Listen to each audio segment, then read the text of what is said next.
You're about to listen to our program Eng. We don't know why, however we are grateful you chose to. We do wish to inform you that the views, opinions and overall morality do not necessarily reflect those of the station, interview guests, sponsors or musical entities. If you should choose to continue, and we sincerely hope that you do, just know, we tried to advise you against these actions and we are not responsible for any damage done to your sanity, morals or ideals. Thank you. Here comes the terrible siren.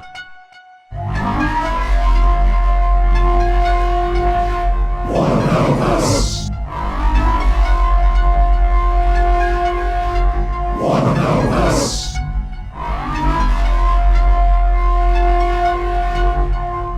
I am aware I am a humble man. that you feel you don't belong. I won't say you should follow me. You are welcome. You are loved. Join us, and we shall reach the promised plain. I'm not boastful, and my chorus is more soulful. One of joy, Can see one lacking pain. what We you're are doing. the cult of the heart. Choose to believe. Cause we've been through. I am aware Don't say it. I can see you it. feel you don't belong. I don't wanna. You don't need it. You are Once again, we don't need you. What I'm needing. Don't say it. I can see it. Join us. I don't wanna. You don't We need shall it. reach Once the again, promised we don't plain. need you. One of joy, one lacking pain. We are the cult of the heart. Now it's time. Welcome, folks, to the Cult of Odd. Tonight we're still working with the upgrades and trying to get everything the way it needs to be. So if things sound a little off, that's why. It's not us. Yeah, it's the first broadcast since we did the upgrades. I'm trying to keep Episodes until you're too fully loud and still satisfied and left being able to be heard, but I think that's good. So So I noticed something tonight that I'm going to have to be aware of. I'm not going to do it for the first break because I want to know if you guys can still hear me or not. So please pay attention when we go to the first break. It's looking like the mics are still live even when I've got everything turned off. Oh, that should be interesting. So That's going to make for a better show. I don't know if it's going out or not, so we'll see. Oh, that could be We'll just kibitz a little bit, nothing any major. But if that does end up being the case, 6 years in a row. They have the friendliest staff and a wide array. there should not be a Patreon. Oh, that was my fault. I did that. I forgot to stop the music. I'm an idiot.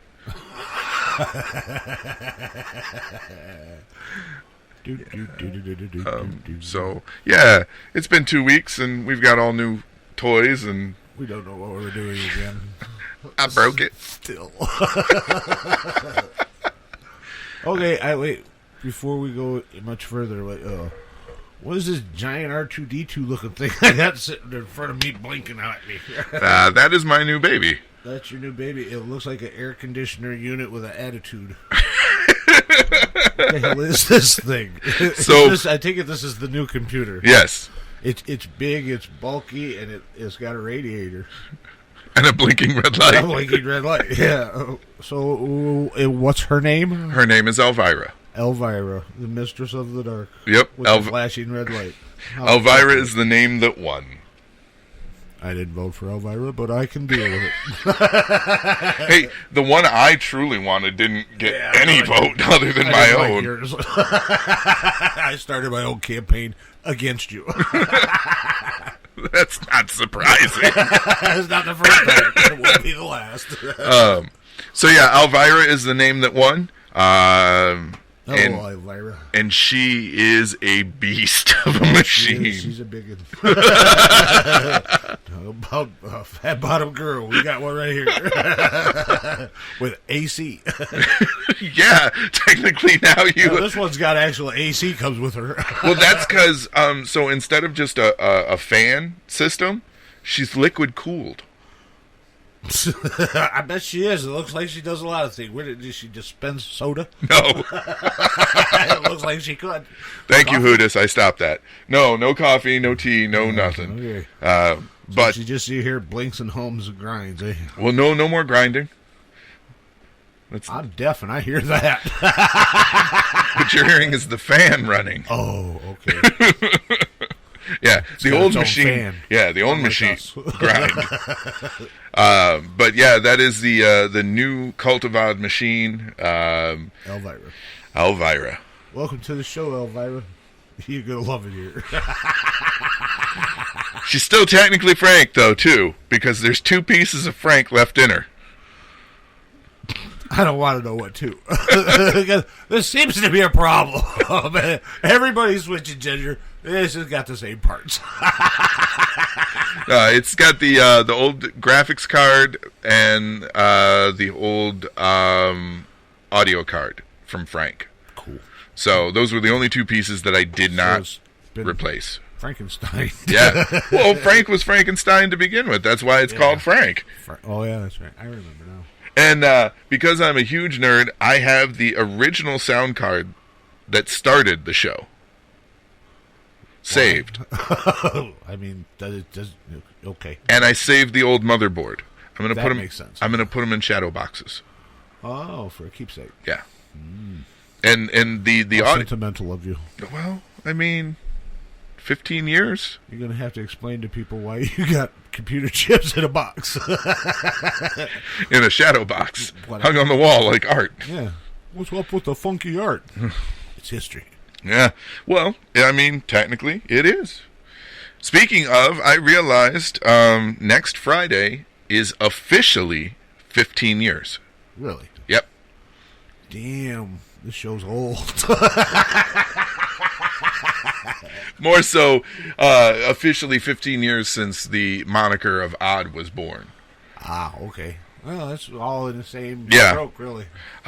April 1st of 2007 is the very first episode of Mad World Radio. That was the very first episode that when it got uploaded of me starting my career in radio.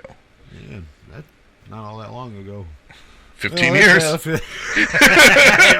Oh, yeah, we could math, too. Almost 2 decades. It doesn't seem that long. I came in real close to the beginning, then. Yeah. I didn't realize that. Within the first year and a half. Yeah, that's when procrastination came in. Yep. Yep. Yeah, in fact, Oh, Procrastination God. was actually, I think, the first local band that I... Damn, we was a first. Uh-huh. And then after Procrastination came Carmel Liberty, The coffee shop crowd. Michael Kreider, Robert Lewis, Violence for Verona. Yep, that All was, of them. yeah. It's been a wild ride. I don't know what the fuck we're doing for the show next week. I really don't. Being that it is an anniversary show, and it's the actual anniversary, too.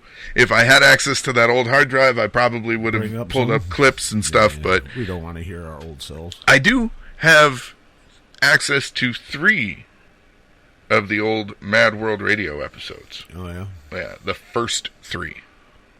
So maybe I'll download those and do something with it. I don't know. Take a sniggle. At least do the opening. Yeah. The very first opening. That's would what be neat. Ollie had said, is grab all the openings that I did and just play them as a supercut. Oh, there you go. Yeah, all the different changes. That would be interesting. Yeah.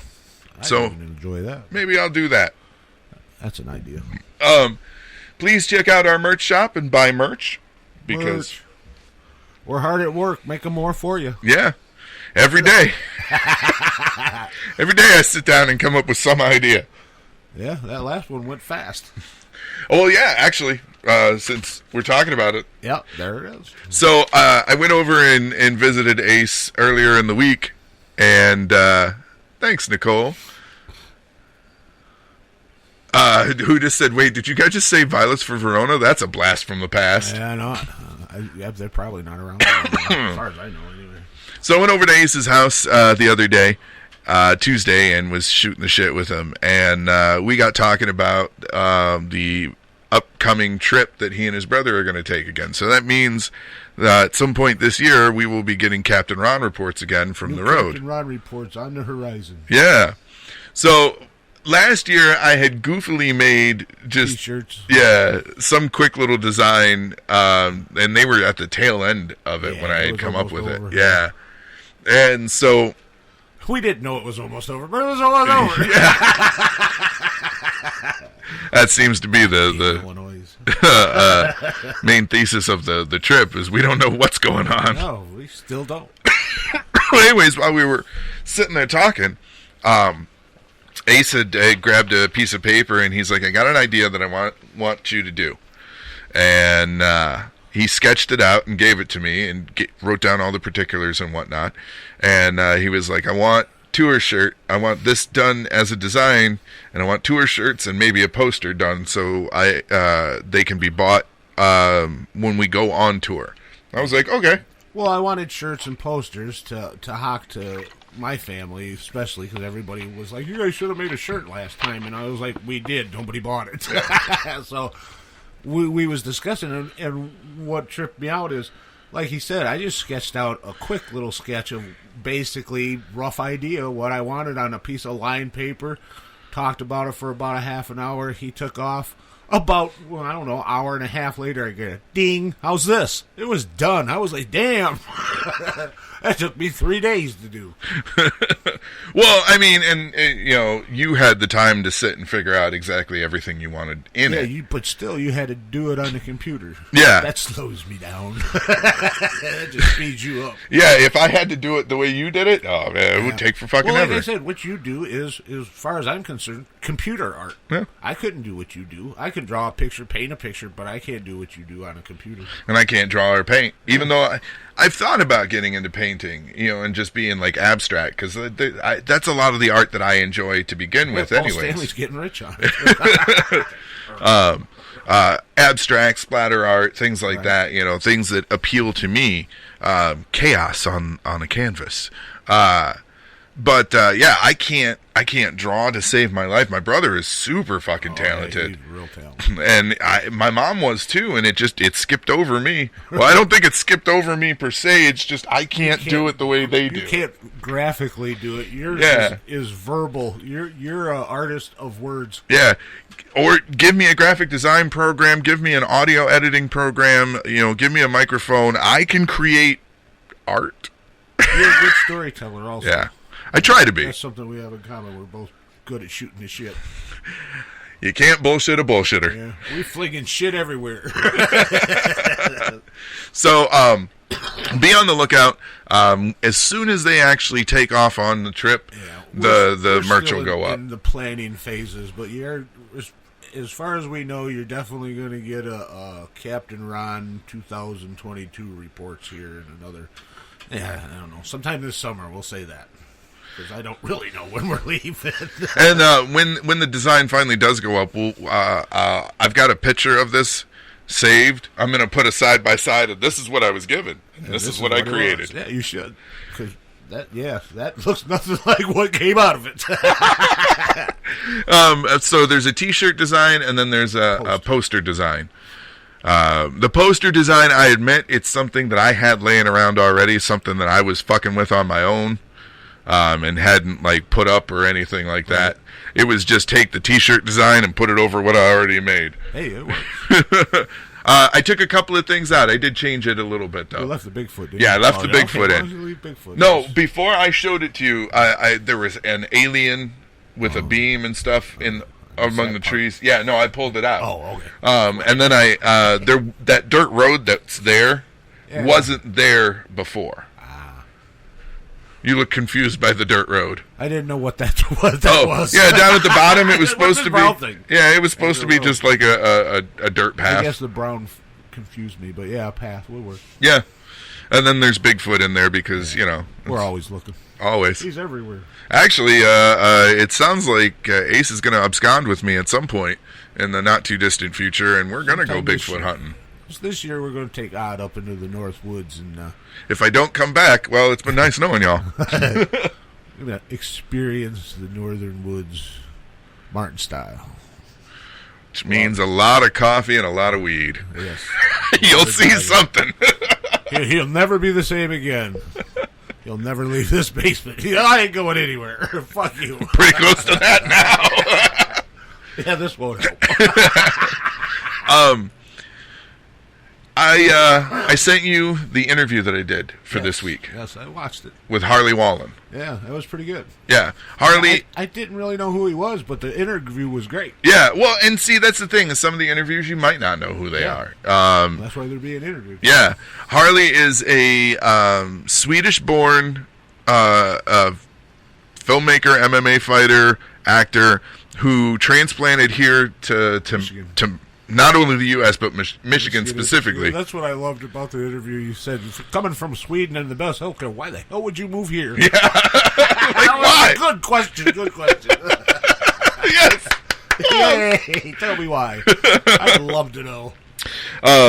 But he lives up in Lake Orion. For those of you that are in Michigan and know where the hell I'm talking about, he runs Painted Creek Productions.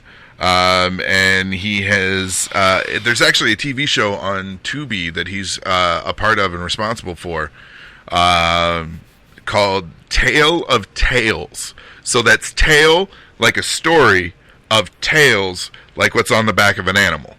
So it's stories about tales. No. That's just what it's called. So that just adds to the confusion. Yeah. Good, but it's on good. Tubi for free. So you can go watch the TV series right now.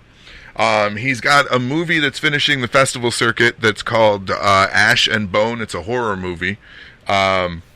If you're a member of our Patreon at either our $20 or $10 level, the $20 level gets the full video interview, which is what Ace watched. And the $10 tier just gets the audio version of it. But there are links in the description for getting to like trailers and stuff, and the interview roulette segment will be being posted tomorrow, right? And it'll have links in it as well. He was a fun guy. Yeah, I liked him on interview roulette too. That came off good. Yeah, actually, Harley has said that he wants to actually come down and do the show live. That'd be great. Oh yeah, I suspect we'll get along with it. Oh yeah, yeah, 100%. Well, one of us. The other thing too is so because again I've been doing this for 15 years. I have connections to a lot of people here in the area that do different things that a movie production company could use. Right. One of which is music. And I am happy to report that our favorite band, the ones that helped with the new intro, the Chinchillionaires, have had a song placed in one of Harley's upcoming movies. Really? Yes. Well, that's awesome. Their song Denim Jean Jesus. Cool. Hey, out there doing it for the little guys. You're welcome. So anyone that looks at what I do and is like, he's just sitting there, goofing off. No, sir. We're making the connections. It is a business that is networking. We're putting tab A into slot B. Remember, you never know who I know. Yeah. We don't even know who we know. We thought we knew people, and we did. And then we didn't. And then we did again. But by all means, please go sign up for the Patreon. I'm still getting over being sick, so you're going to hear me choke a couple of times. Yeah, me too. Well, that doesn't help. But no, please go sign up for the Patreon. We have multiple levels. There's a $1, $5, $10, and $20 tier. It helps us run everything. Look, pays the bills. I don't care what tier you sign up at.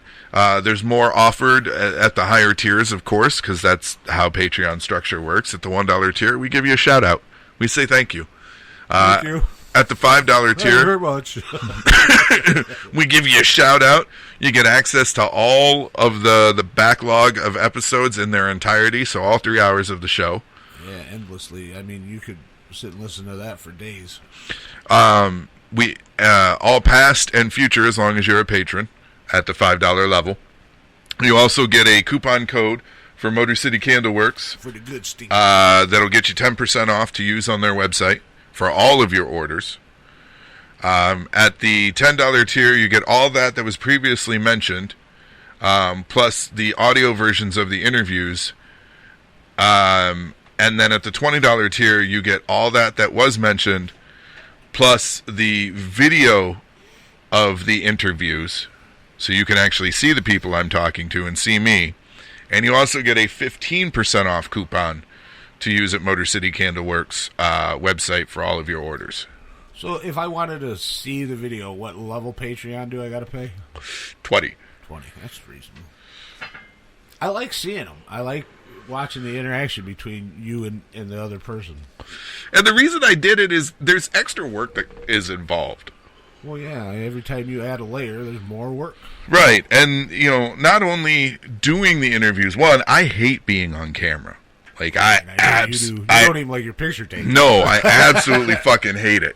There are people that I am good friends with, that I have been since childhood, that only have a handful of photographs of me. The only photograph I have of you is on a T-shirt. Mm-hmm. There's stuff that I've... one or two graduation pictures and stuff. Yeah, some shit from back in the day, but yeah. My mom has had the majority of it. It's all upstairs. But, like, friends and stuff, like, it's very rare to have me in a photo. Yeah. So, to be on camera to do this, then there's the scheduling, the prep, and all that other stuff. Nobody sees all that. All they see is the interview. Yeah, and I know that everyone's like, well, fuck, $20, that's a lot of money. I can't see in spending that, and I get it. But understand, it's not just arbitrary. There was calculations that went involved of effort and time and everything else. And my understanding from what everyone has said that has watched the interviews is that they are damn good. My interview guests have told me that I am super prepared. It's interesting and fun because I ask them stuff they don't normally get asked. Well, like I always said, you go out of your way, you do your homework before you interview them. You're not going in. I've seen other podcasters interview people, and they're shaky at best. As far as I'm concerned, and not being prejudiced or siding, in my opinion, you do some of the best podcast interviews I've seen. Yeah. And that's not just patting you on the back and shaking our own tree. It's the truth. Well, some of these people, it's almost like they get these guests on here, and it was like, run my show for me. I was like, what's going on? I just didn't get it. But no. Everybody does it different. There will be something that you all can see coming soon. There is a supercut of the interviews coming. Me and a friend of mine worked together, and I want to say I took 5 or 6 interviews, and there's one or two bits from each one of the interviews. They made a collage out of them. Yeah, so you can kind of see, get an idea. Yeah. Yeah, that's advertising for yourself. Smart. Right. So because once they see the interview going on, and hearing it's cool, don't get me wrong, it really is. That's the meat of it. But it's like the sauce.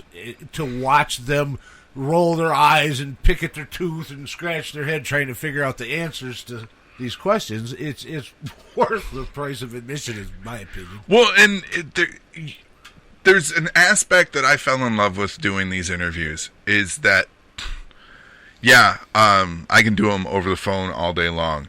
But I know me. When I'm on the phone, I tune out fairly quickly. However, what's great is, like, because you can read body language, and you're on the right path. Like, people will let you know just with subtle little things. And you're like, oh, I know I've got them excited on this line of question, and this is going to go good. They perk up. Oh, boy. Yeah, my favorite, and I think you can see it in my face that I was nervous, is the opening for the Bruce Valanche interview that I did. And I had made the joke that, he has been, more people in Hollywood have had Bruce Valanche in their mouth than anyone else. And he didn't chuckle? Oh, no, he did. Oh, okay. That's I didn't see that one. No, I was nervous to do that because I had a comedy writer, and I was like, let's see if I can slip one by. Yeah, you let it go. Huh? Yeah, no. He probably wrote it down, said I'm using it. Well, it had been used before. That's what the funny thing was. But, it's just, it really is a lot of fun. And in fact, I've got an interview coming up this week on Tuesday with the guys that run Earth Station 1, which is a network and a podcast. They're Mike Faber and Michael Gordon. Why does that sound familiar to me? Well, because I was recently on their show. That's why that sounds familiar. And I shared it. I don't know if you watched it or listened to it or yeah. So try to keep up. Faber and Mike Faber and Michael Gordon are going to sit down with me this coming Tuesday. That means for Friday's show, we're going to have a new interview roulette in the episode. Cool. I'm picking and choosing what I'm doing those with. They always go up to the YouTube channel. Sometimes I like the idea of having it in the show. Sometimes I feel it drags the show down a little bit. So sometimes it fits, sometimes it don't. Yeah, and since if we're already going to do like a supercut of the intros and stuff for the anniversary show, I figure sliding in interview roulette for you guys to listen to wouldn't be bad either. So. We have a new song tonight from the Chinchillionaires. Really? It's called Echo Chamber. I don't think I've heard that. It just released. He sent it to me yesterday, and they dropped it on YouTube today. I definitely haven't heard it. I'm anxious for that one. And then we're going to get into the meat of tonight's show. I sent you trailers to I've watch. seen every single one of them. I looked at them, I was like, Lawnmower Man, that's not a classic. I know that one. I said favorite horror movies. Oh. I didn't say classics. Well, they were all classics in my book. Yeah, but that's the thing, too. You've seen Society? There was two I hadn't seen. I hadn't seen Society, and I didn't see Pulse. Pulse, okay. But everything else you sent me, I was like, oh, yeah, I've seen that. Seen that. Well, I figured, because... Lawnmower Man was one of my favorites growing up. That was a good movie. So tonight, it's Night of the Living Dead, Texas Chainsaw Massacre... Invasion of the Body Snatchers, classic. Yeah, Lawnmower Man. Like they're the ones that I was like, yeah, I can point to exactly what they are right now. And so I think that those ones. I think in my opinion, I would think a lot of people know those, but I say that nobody's going to know them. And a big shout out to my research assistant Matt Roberts. He helped me with a couple of the movies. He is responsible for the writing on Invasion of the Body Snatchers, Matt, I'm so sorry. Thank you, Matt, for your Society, Society, Invasion of the Body Snatchers, and I think if we get to it, it's in here. No, we stop with Invasion of the Body Snatchers. See, once again, people don't really realize. They just see the 3-hour show and they don't realize the hours and hours of work that goes in on top of it. This took me all week. It is 13 pages of scripting for tonight. Yeah, I know it. So, buckle up. Yeah, buckle up, baby. You're in for a ride. I will say this, though. If you enjoy this, I don't mind doing a second part of this and going and tackling some other movies. Because he loves his horror. I do. I know you. I like horror. He loves horror. And I'm pretty sure that you're going to be surprised at the parallels that are there. And I'm thinking there's going to be a couple of times where you're going to be like, nah, he's just making that shit up, or he's seeing what he wants to see. If he does, I'll call you on it. Yeah. That's what I do. But I think there's a couple of them that you'll just be like, I never thought about it. I never thought of it that way. So, anyways, the idea of tonight is the politics of horror, the social and political subtext that exists in popular horror movies. And like I said, we picked a few and ones that we knew by heart and could easily jump in and dissect. So, it's simple. We're going to go to break. You're actually going to get, let's see, what are you going to get? You're going to get the new song by the Chinchillionaires called Echo Chamber. You're going to get Damo the Great Eloise, and you're going to get Carmel Liberty, Like the Dead. And tell us if you hear us chuckling in the background while the music plays. Yeah. Anyways, you're listening to The Cult of Odd. We're broadcasting through tapdetroit.com, and we will be right back. Tired of regular bar food and bar atmospheres? Yes! Do you long for a place that feels like home, where you're treated as family and not just another customer? Yes! Yes! Then Big League Brews is the place for you. Their menu is the most extensive in all of Downriver. They have an excellent breakfast selection, and they're also well known for their burgers and wings. But hey, if you don't want to believe just some guy on the radio, Big League Brews has been voted best sports bar in Metro Detroit by Click on Detroit 6 years in a row. Wow. They have the friendliest staff and a wide array of cocktails and beers, 26 of them on draft, with new creations regularly. Yes! Yes! Yes! And if you're looking for work, Big League Brews offers the most competitive wages with great medical and dental and vision benefits and plenty of paid time off. So what are you waiting for? Get on over to Big League Brews, located at 20428 Ecorse Road in Taylor, Michigan, or head to bigleaguebrews.com for more info. Big League Brews, go beyond ordinary, eat and drink extraordinary. Now it's time for our Patreon shout-out. Big thanks to C. Weezy, Bryce Rogers, Tiki, Billy Yum, Justin Burnside and Zaldor of Zaldor's World Podcast for becoming a patron. Welcome to Anef, for joining the Cult of Odd Plus.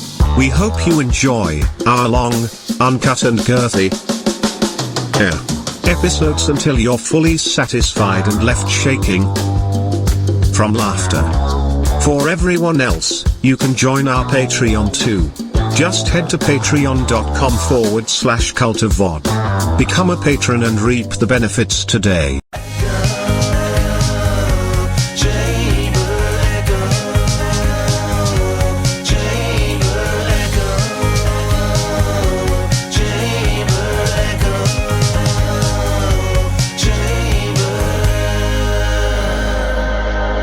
All day I sit with my back to the wall, ears plugged, not saying nothing at all. Give me the news I so desperately need. I see what I wanna see when I scroll through my feed. Everything's crashing around me and all I can do is hopelessly go through my life believing the news. Echo, chamber echo, chamber echo, chamber echo, chamber. Raised by the schools, they don't know what to think. Full of misinformation and too much to drink. Work hard and save, you still die like the rest. Pledge allegiance, all hail their own family crest. A world made of syntax and narrow linguistic confusion. Unlearn their words, break the program of their institutions.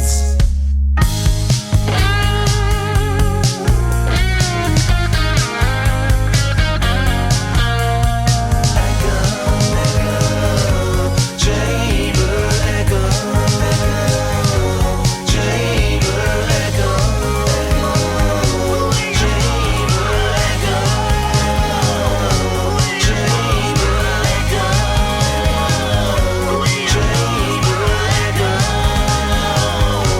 chamber echo,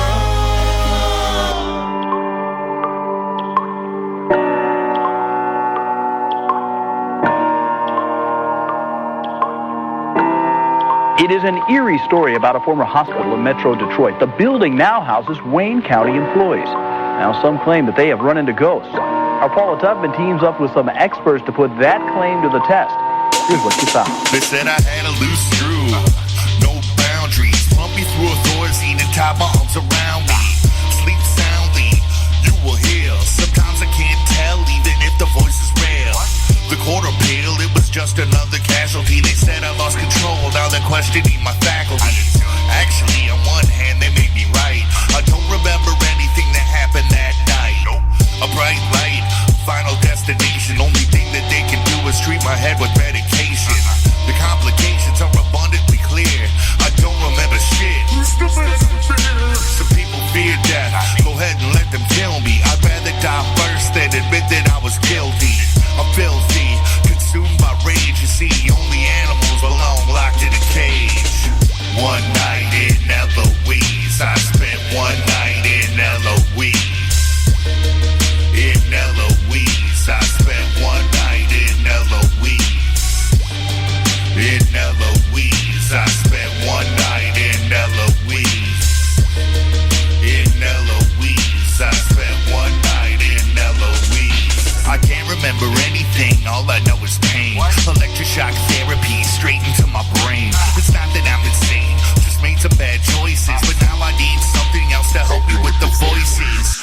am I to deserve a chance? When you see me in the street, you wouldn't give a second glance. Chemically enhanced by needle and pin, and this blood that I can never seem to wash from my skin. Where do I begin? Because it feels like I'm done. That's why I keep the door locked and I hide from the sun. But that don't bother me none, cause maybe they're right. It's like I only feel myself underneath the moonlight. In hindsight, I don't get physicality. Been a lone wolf, I don't split my personality. Actually, I'm alone in my zone. They put me here first, now it feels like I'm home. One night in Eloise, I spent one night in Eloise. In Eloise, I spent one night in Eloise. In Eloise, I spent one night in Eloise. In Eloise, I spent one night in Eloise. One night in Eloise, I spent one night in Eloise. In Eloise, I spent one night in Eloise. In Eloise, I spent one night in Eloise. In Eloise, I spent one night in Eloise. As of tonight, there is no technical explanation for what we saw that night.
When you join the cult of Odd, you'll be opened up to a whole new level of consciousness. You'll know what's beyond the yellow brick road, what lurks on the dark side of the moon, and what creeps through the forests at night. You'll have a wealth of resources to pull from.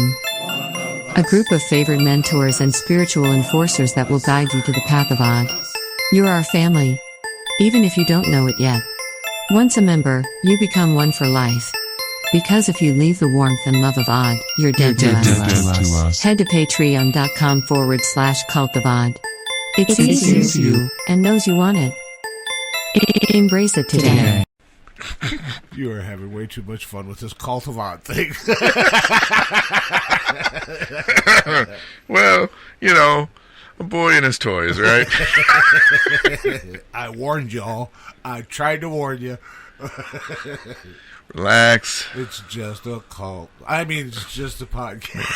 Relax. It's only a podcast. We promise. So, as you stated, I absolutely love horror movies. Horror movies have always had a special place in my heart. My mother and my great-grandmother introduced me to the horror genre at a very early age. Probably a little too early. In some people's opinion. I've told stories. My mother showed me the Rocky Horror Picture Show when I was like 6. See, I don't have a problem with that. I also saw like Freddy Krueger and movies like Sleepaway Camp and stuff like that. And my great grandmother is kind of how I saw those because I've told that story about the video store. Yep. Video? Pick any two. Let's see, this one's got 14 gallons of blood. I'll pick this one. No idea.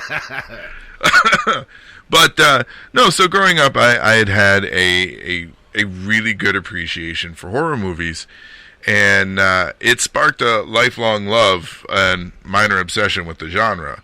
I've mentioned before that I really do have a love for the effects that go on in horror movies. Well, that's where your mom and grandmother got their in, is because they didn't just show you the movie and say, be scared. They said it's all make-believe, it's all special effects, and they let you in the back door to see what was going on and made you understand it wasn't real. Well, and when I introduced my stepson to horror movies, that's the exact same thing I did. It's not real. None of it is real. It is all fake. It is all done for the sake of making the movie. Yep.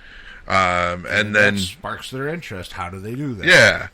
So makeup effects and blood effects, those were things that I was interested in. I learned them as I got older, because I saw magazines and there were VHS tapes that you could rent and stuff like that. I loved playing with fake blood and latex. I've made way too much latex skin in my lifetime. And all the other non-conventional materials that went into making horror movie style makeup and effects, because there's stuff like tissue paper and like rolled oats. You could use. Yeah, like you got to think, because like, okay, you've made the fake blood, but now if you're doing an effect, you've got to give it texture and everything else. And how do you give it a realistic texture? Got to have some thickness to it. Not too much thickness. Yeah. Viscous, but not semi-solid. Like a little coagulation around the edge. So, my understanding of the world was growing and shifting too, becoming more socially and politically conscious of the world at large. I watched and read the news of national world events, not fully understanding why we found ourselves in different situations and why people couldn't see the bigger picture. My entire life I've been asking why. Why? Why are we doing this? Why? Why? Profit and money. It's always the answer. Yeah. I kept wishing and hoping somebody somewhere would figure a palatable way to talk about what we're going through, the different experiences those outside of suburbia faced every day. I found movies like Do the Right Thing and Lost in Yonkers that talked about struggles, but kind of did so in a heavy-handed way, and I knew people didn't like a brick upside the head style of message delivery. I talked with my mother about this, and that's when she urged me to go back and look at some of the horror movies I had grown up with, to remove the wide-eyed wonderment of the effects and gore, telling me to really look at what was going on in the movies with the characters and plot. Enter Night of the Living Dead. It was the first one that I went back and rewatched. What I had originally seen as a zombie movie was suddenly transformed into a narrative about race and the distrust society as a whole has towards black people, and really people of any color other than white, complete with blatant murder at the end with zero consequences for it. Why? Because he was a zombie, or black, or... This episode is all about the social and political subtext in some of the most popular horror movies. The story within the story that escapes most viewers. As we progress further into the 21st century, more and more I see people complaining about the woke messaging within TV shows and movies. People seem to be upset that the real world is bleeding into their escapism. It's always been there. And that's the thing. Yep. And, the truth is, it's always been there. Yeah, they're just now waking up to the fact that they're woke. Well, I mean, I've gone back and watched Taxi. I've gone back and watched everything has a political. Yeah, Three's Company, and it's always been there. Yep. And so I wanted to kind of dive into what is horror movies. Especially have been weaving social commentary into their narratives ever since horror movies have been made. So turn the lights down and sit back and get ready for an info dump you may not have already known about several iconic horror movies. Let's kick things off with the older movies on our list. one of the older movies on our list, Night of the Living Dead. It was the first of its kind in a lot of ways. George Romero gave birth to what is now one of the most oversaturated movie monsters of all time, the zombie. Roger Ebert is quoted as saying about the movie, "The kids in the audience were stunned. There was almost complete silence. The movie had stopped being delightfully scary about halfway through and had become unexpectedly terrifying. Nobody got out alive. It's just over. That's all." Typically, most genres of film like to give an optimistic ending. I wouldn't call it a happy ending per se, just one that isn't a downer that would bum everyone out. Night of the Living Dead, however, said, "Fuck that, let's kill everyone and show you how futile it feels to escape something as dangerous as mass hysteria." The casting of black actor and university professor Dwayne Johnson as the calm-headed hero in the film in 1968 was, to say the least, audacious. Night of the Living Dead, about a cross-section of Americans holed up in a country house to fight for their lives against hordes of the living dead, took place in a time of Martin Luther King's assassination, the year of the civil rights advocate and the presidential frontrunner Robert Kennedy's assassination, and 3 years after the Watts riots, and smack dab in the middle of the most important and tumultuous time in American civil rights movement. Following repeated viewings, Night of the Living Dead reveals itself to be a true horror perfection as a pure, visceral thrill ride cranked to 11 by the all-too-real social political horrors of 1968 America. Racism, class disparity, and the loss of a free-loving society. But its messages are covert, truly engaged as a pure allegory as 1968 America was already bubbling over with chaos. One didn't have to work too hard to bring subtext to the audience. In fact, one needed to work against that happening at that time. Was there a movie prior to this in which a black man played the knight in shining armor to a blonde white woman? Romero's statement is this: why should this be a statement? When Barbara's hysteria reaches feverish proportions, Ben slaps her and knocks her out. Again, it is the film's lack of overt politics that makes its message so powerful. We're all the same here, trying to maintain our humanity in the face of a rising tide of psychotic violence in our world. Later, more classes of America are revealed as a middle-class family and a free-spirited 60s couple are discovered hiding in the basement. And the horror begins to turn inward, as their survival strategies and inability to work together as a cohesive group, i.e. how the United States was in the 1968, tearing itself apart, eventually led to their demise. Ben once again emerges as the leader in this group, but he's not without flaws. His scheme to get gas literally goes up in flames. His insistence on not hiding out in the basement proves to be misguided. He is not the noble magic Negro of liberal fantasies popularized in Stanley Kramer's 1967 film, Guess Who's Coming to Dinner. Ben is merely a man attempting to survive a situation that doesn't seem, to the viewers, survivable. It's only when Ben, the lone survivor, is shot between the eyes by the hicks we'd been watching on the intercut news segments that the film abruptly transforms into a tableau of disturbing newspaper photos beneath the end credits scroll, before returning to a motion picture at the end as Ben's dead corpse is thrown in with the other ghouls into the giant bonfire of dead. The incendiary image, an allegory for the self-incinerating United States of 1968. Romero would once again return 10 years later with Dawn of the Dead, which continues using zombies to put humanity under the scrutinizing eye of a microscope, this time mixing racism and rampant consumerism. Dawn of the Dead is a commentary on the shining opulent merchandise meccas that were the American shopping malls. When a lone group of survivors are desperately trying to hold back hordes of mindless shuffling zombies, instinctively driven, as if brainwashed, to the local mall to hope to seek out the items they are in desperate need of, human flesh and brains, at bargain prices. Yeah, basement deals. By the end of the movie, you get a good look at where people's priorities lay when the going gets tough. Instead of worrying solely about their survival, members of the survivors lose their lives coveting ill-gotten wealth and perceived safety in the accumulation of stuff via resources both useful and useless.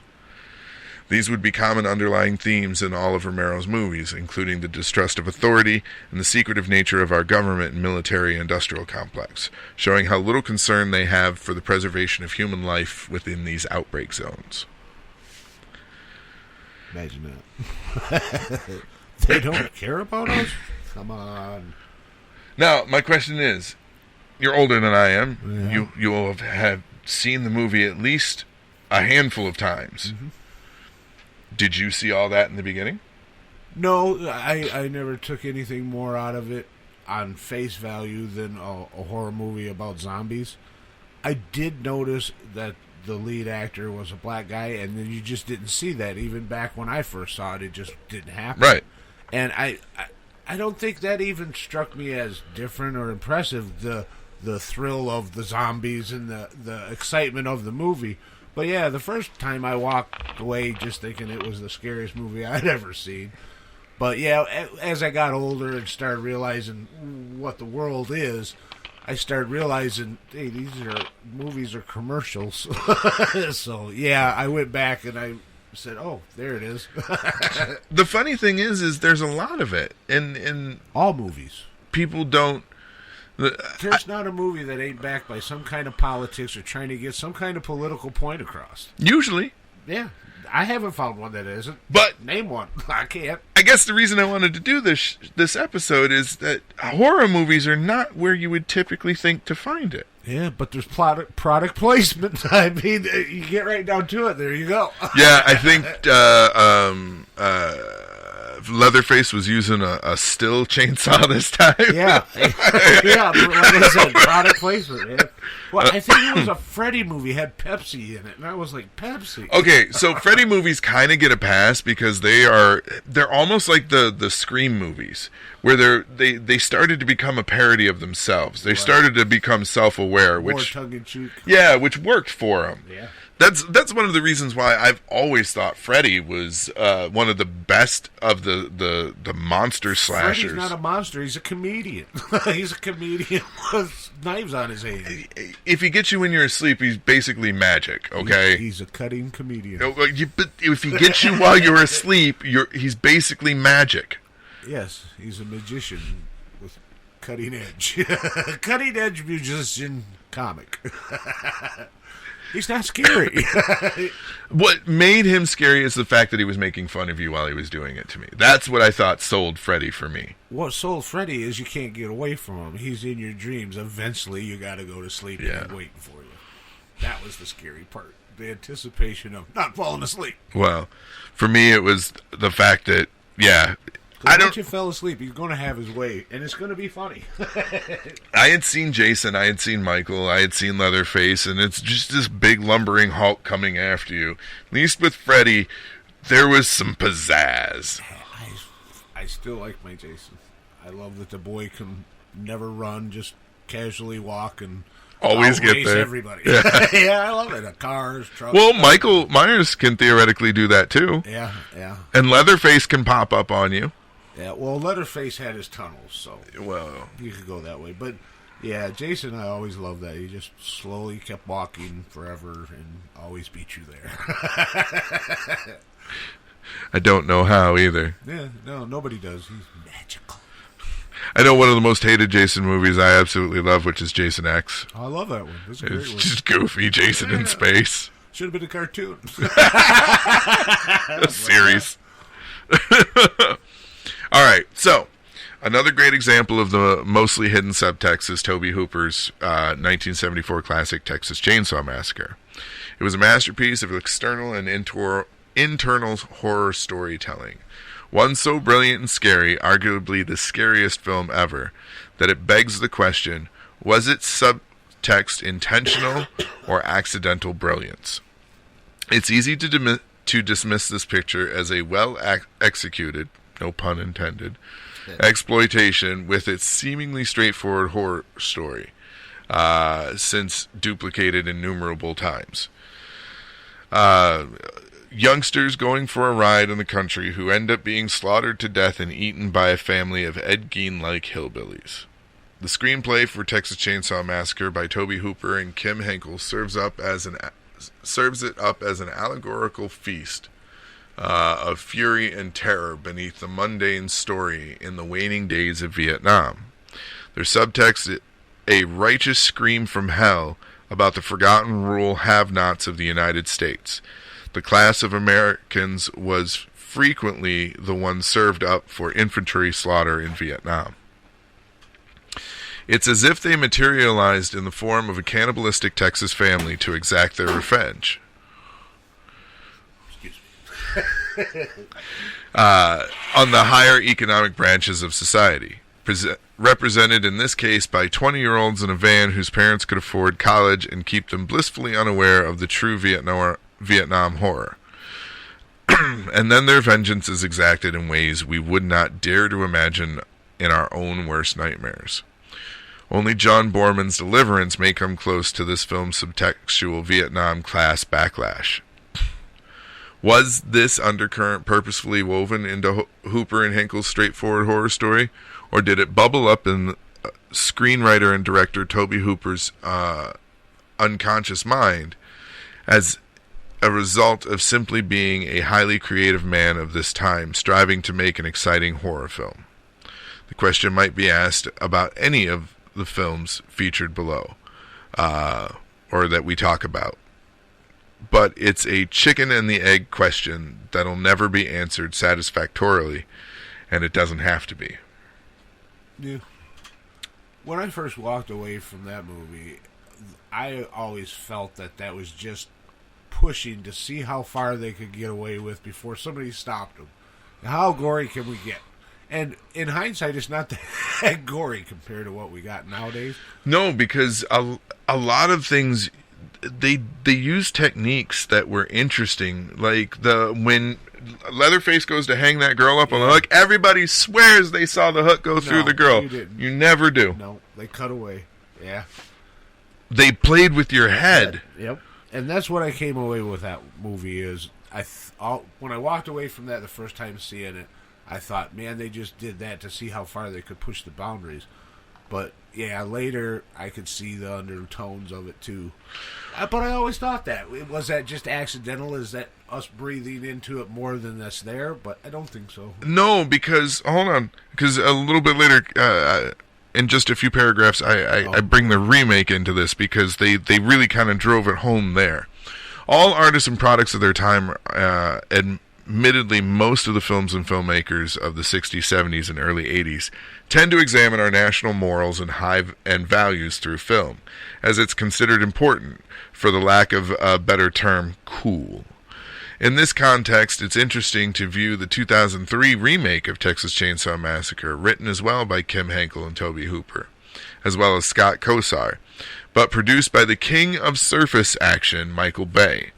The remake, while expertly crafted, remains just that, surface, as the filmmakers of our day are not adept at weaving in social-political concerns beneath the tales of dread, nor is it considered cool or profitable to do so. There is a secondary subtext within the original Texas Chainsaw Massacre that is often missed, but was pushed to the forefront in the most recent adaptation of Texas Chainsaw Massacre. The 2022 remake tells the story of a group of influencers who purchase a ghost town in rural Texas, only to come to find out that the town is hiding a dark secret, namely Leatherface. The movie caught a lot of crap for the woke nature of the protagonists. Honestly, they were annoying as fuck, and I personally couldn't wait for each one of them to die. It did, however, shine a light on one part of the original that seems to be lost on a lot of folks. The cannibalistic family used to work at a local meat production and packing plant, hence all the tools of the trade in their possession. The reason they were holed up in the rapidly decaying house was that big business had come to a nearby city and pushed the smaller plant out of business, i.e. the same kind of gentrification shown within the 2022 remake. This always stood out to me as being a main part of the plot, a family pushed to their limits with little to little to no good options left in life, resorting to anger and violence against outsiders. Outsiders meant change and disruption of life and the ability to provide for one's family. In the 2022 remake, outsiders once again are the catalyst for the loss for Leatherface. Spoiler, by the way. Their arrival triggered the events that killed Leatherface's last connection to humanity, his caregiver for the past 40 years. This sends him into a downward spiral of anger, fear, and vengeance, going so far as to reclaim his birthright by unearthing his old chainsaw from within the walls of his current home. Leatherface represents the anger and fear built up in all of us fighting to stop change in our cities, states, and nation as a whole. In my opinion, it was a nice way to touch back on one of the lesser talked about subtexts from the original. And when I started down this path, you started to perk up like, yeah, because like you were remembering parts of the movie. Yeah, right. Yeah, I did. I never really go into movies looking for anything out of it, and I was like, part 2, and I was going over it in my head, and I was like, oh yeah, okay. Yeah, it was in the first one when they pick up the hitchhiker, the story that he tells. Yeah, but in the second one, it's more obvious. Yeah. But there's still the story that gets told of what had happened. Right. It's brief, but it's there. Right. Easily overlooked. Yeah. I honestly, when I started researching this and going over stuff and started picking it apart and reading different things, the Vietnam stuff had missed me. I had seen because gentrification. Not on your mind. Yep. And from long ago, but had missed the Vietnam subtext that was there. Yep. Because you wasn't looking for it. Not my time period. Yeah, exactly. Yeah. Now, if it would have been a Gulf War, you might have caught something. But yeah. Well, gentrification and how things seem to be better than what they end up being. Illusion. Yeah. Now, I like the idea of getting together with a bunch of people and buying a ghost town. I like that idea. Yeah, go right along with a cult. Now we got our own town. You got your own town and your own little building that you can do whatever you want with. I warn y'all. when they showed the town that the influencers had bought, they did down the main street of it, and I looked at Ali as I see the building I'd want. And she looked at me and she's like, let me guess, the theater? I was like, you're damn right, the theater. Yep. Of course.